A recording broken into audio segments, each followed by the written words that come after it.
Watch how the third quarter goes down. At least they called this one. Asia Wilson creams Lexie Hull like she did 5 times in game 1. Peggy Hammock get 15 calls in a row and one goes another way and she starts screaming and crying. Asia Wilson doesn't like Lexie Hull. She's always pushing her, but that's an illegal screen, and then Lexie Hull gets called for a foul. The Indiana Fever didn't just lose Game 2, they survived it. While the world was praising the Las Vegas Aces, Lexie Hull was playing through a brutal back injury inflicted in Game 1, getting thrown to the floor again and again. What unfolded wasn't basketball. It was a 41-foul street fight where the referees seemed to have picked a side before the game even started. Aja Wilson walked away a hero for her stat line, but the real story was hidden in the bruises and the sheer grit of a Fever team that refused to break. This was chaos disguised as defense, and it raises a terrifying question: how far will the league go to protect its champion? I mean, it feels like a physical game every game. Feels like it's been a physical season. But yes, I think, I feel like I've been on the ground a little bit more this series so far. But we just keep getting back up, so that's all you can really say. To understand the fury of Game 2, you have to go back to the game that shocked the world. Indiana walked into Las Vegas, the home of the 2-time champs, and didn't just win, they dismantled them. It was a masterclass in discipline from a team everyone wrote off as too young, too inexperienced. They played with a chilling composure, refusing to get drawn into the hype or the pressure of a hostile arena, and simply executed their game plan to perfection.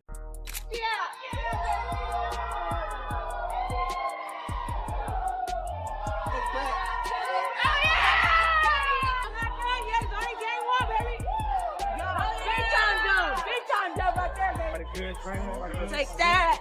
Hell yeah. Hell yeah. That's one. That's one. That's one. Yeah. They ain't song and dance to me, man. I'm just grateful, man.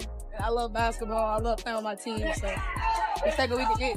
From the opening minute of Game 1, Kelsey Mitchell sent a message that echoed across the league. She dropped a playoff career-high 34 points, silencing any and all doubt about who the best guard on the floor was that night. Every time Vegas tried to make a run, Mitchell had an answer, hitting impossible shots and controlling the tempo with surgical precision. She wasn't just scoring, she was systematically breaking the Aces' will to compete, making them look slow and confused on their own court.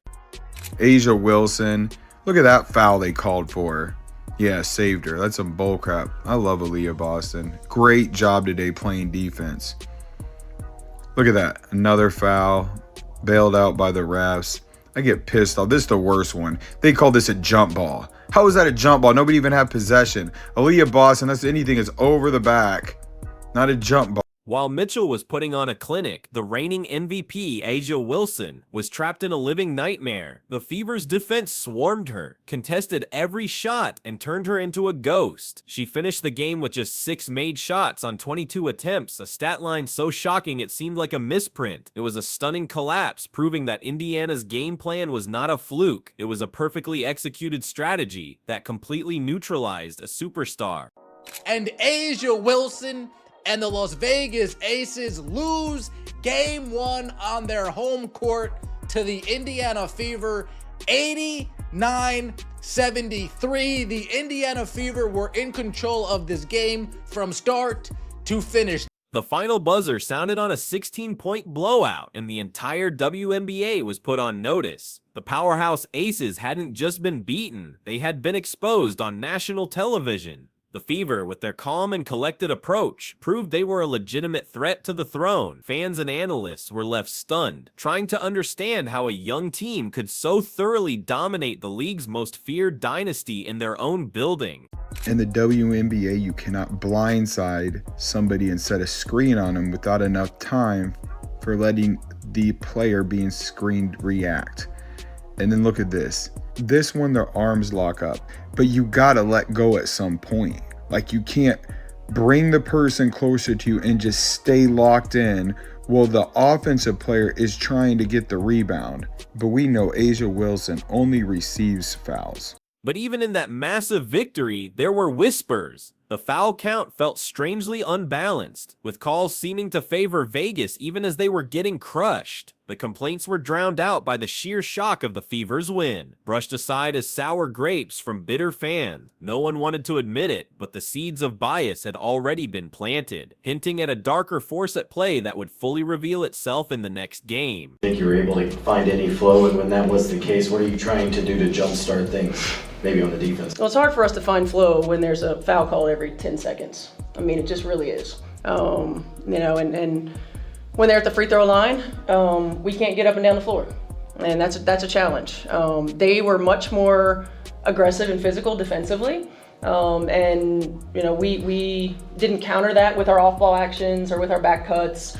So they took us out of our comfort zone. I mean, offense is about rhythm, it's about timing, it's about spacing. We allowed them to do that, and they kept us from doing it. That embarrassment fueled something ugly in the Aces. A 16-point loss at home wasn't just a defeat, it was a public humiliation. They stormed into Game 2 with a new playbook, one that had less to do with strategy and more to do with pure intimidation. The question wasn't if they would respond, but how brutal their response would be. And the refs seemed ready to let them get away with absolutely anything. Yeah, Lexie, obviously you were a late add to the injury report today. Just how are you feeling this morning with your back, and what do you have to do to be able to play? I mean, I'm feeling sore still, but I think just a lot of treatment, trying to get, our bodies as ready as we can be. Part of playoffs, I think, for everyone is it's the end of the season. Everyone's a little fatigued, everyone's a little sore. So just trying to go out there and do the best I can.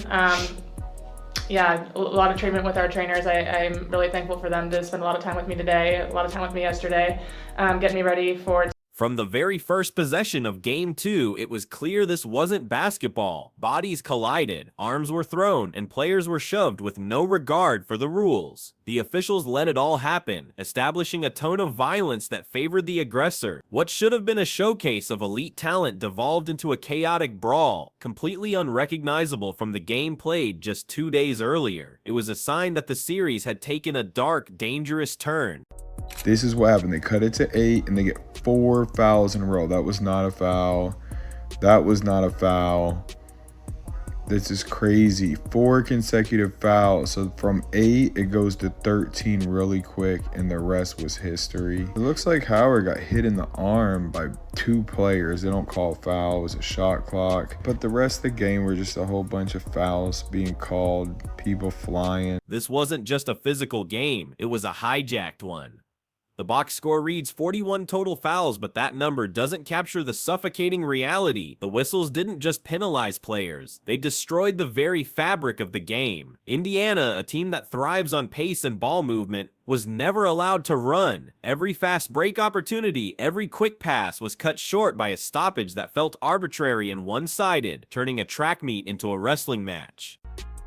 Yeah, I mean, it's how you look at it. It looks, honestly, by some of the fouls and the way it was going, it looks like we were almost too physical, but yet at the same time, I feel like we have to be able to get that on the other end. I think, sometimes when you just look at the game as a whole, when you look at the way that it works, sometimes you manipulate it to different ways and you have smaller matchups. So, I mean, I just don't think it's really possible all the time for some of those smaller matchups to really do such a clean job of that. But hey, I'm here to hoop, so... This is the infamous Vegas style of basketball, a strategy whispered about around the league. When their talent isn't enough, the Aces lean into a brutal, punishing physicality that dares the officials to call everything. In Game 2, the officials didn't take the dare, they enabled it. Forearms replaced footwork, moving screens became the norm, and the paint turned into a no-go zone for anyone not wearing an Aces jersey. This wasn't a spontaneous eruption of intensity, it was a calculated decision to turn the game into a war of attrition. Lexie Hull kept her out of that space as much as she would have wanted to. She did end up with 19 points. 7-0. Aces run has been stopped. Sims in the middle of that war was Lexie Hull, who became a marked woman. She shouldn't have even been on the floor, playing through a painful back injury. Vegas knew it, and they targeted her relentlessly, on cuts, on screens, on defense. They sent body after body to bump her, shove her, and make sure she landed hard on the hardwood. It was a ruthless, predatory strategy designed to take an injured player out of the game, mentally and physically. Young. Sims over Asia Wilson. She had to put some extra arc. But instead of folding, Hull fought back with pure defiance. As the Aces tried to physically break her, she calmly went to the arc and drilled 5 3-pointers, tying a Fever playoff record. Each shot was a silent act of rebellion. It was a heroic performance born from pure grit. After the game, she admitted she was sore but just pushing through. That wasn't a soundbite, it was the voice of a player who knew she was being punished and refused to surrender. Steph, on that note, with Kelsey just having a little bit of a, they were able to contain her a little bit more. How did you feel like they were able to be successful in that regard? I mean, the physicality won.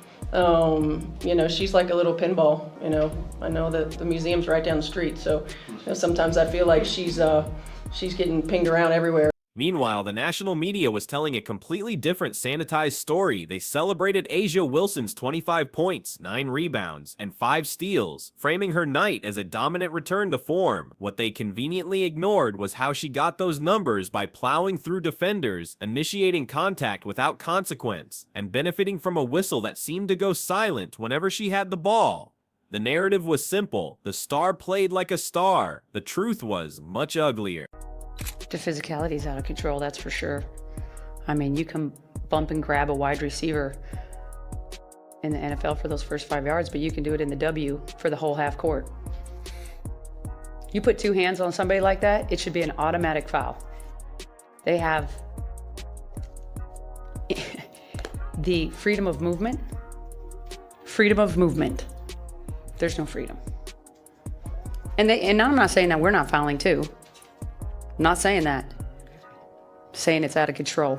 Was Asia Wilson's performance truly dominant, or was it just dirty? Dominance implies skill, overpowering an opponent with superior talent. What happened in Game 2 looked more like bullying enabled by a permissive officiating crew. When you can shove your way to the basket and defenders get called for fouls just for standing their ground, is that dominance? Or is it simply taking advantage of a system that has decided you are not allowed to lose?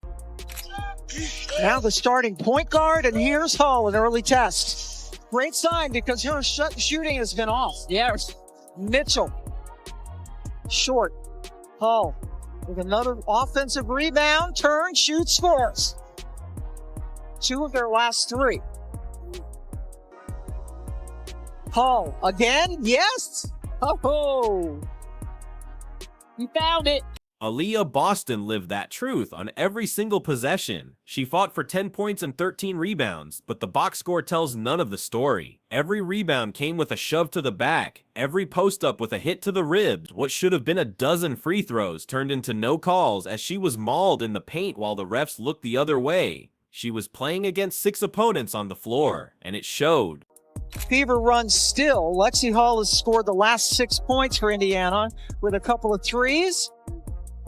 Mitchell, good look, and she got it. Kelsey Mitchell in that first half had 9 points, but was just 1 of 5 from 3-point range. It was Lexie Hull doing the damage from 3, and now she's doing a Kelsey Mitchell imitation of the night. But the Fever's resilience wasn't limited to its stars. While the spotlight was elsewhere, Odyssey Sims was desperately trying to keep her team alive. She scored 18 points, constantly attacking the basket through a sea of arms and bodies. For every hack she absorbed that went uncalled, for every drive that was stopped by a questionable whistle, she got back up and went right back at them. Sims's performance was a microcosm of the entire team's effort, a relentless fight against a tide that was determined to pull them under. If I could just ask you to look forward to this series going to your home court in Indianapolis, how much is that really going to make a difference in this series, and how much does it mean to you guys to have that home court advantage? Yeah, I think it's going to be great. Our fans, they show up and they show out, and so for us just using that, our own energy, but also using the energy in the crowd, I think it's going to be really great for us. The physical toll was obvious, but the psychological warfare was just as brutal. Imagine knowing that every time you drive to the basket, you'll get hit with no call, but if you so much as breathe on the other team's star, a whistle will blow. That's the mental prison the Fever brought to you. The growing frustration was visible on their faces, not just at their opponents, but at the officials who were supposed to ensure a fair game. It's a helpless, infuriating feeling that can break a team's spirit.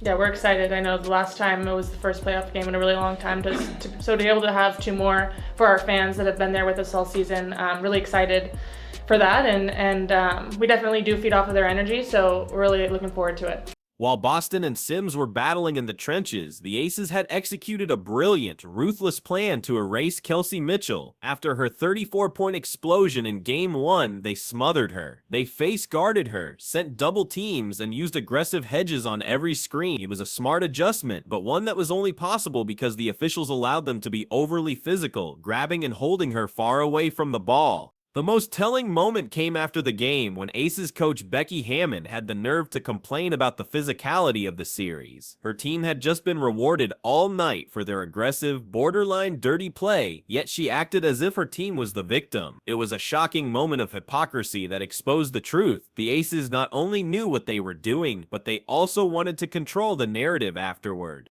This is where the media's blind spot becomes a glaring issue.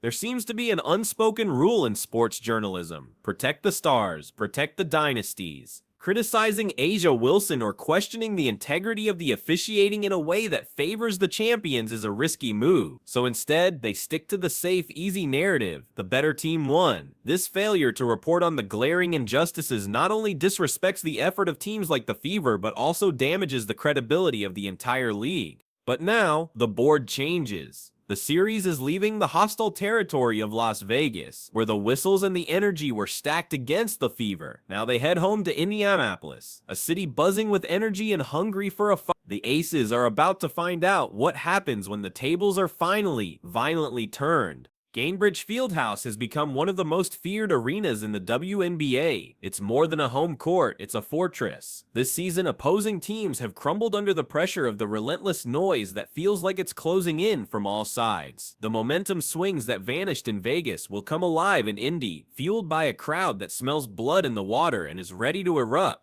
This isn't just about familiar rims, it's about accountability. In Indiana, there will be 17,000 referees screaming at every missed call and every cheap shot. The unseen hits on Boston and the body checks on Hull won't go unnoticed anymore. That constant roaring pressure changes how officials call a game, and the Aces are about to step into a building where there is absolutely nowhere to hide from their actions.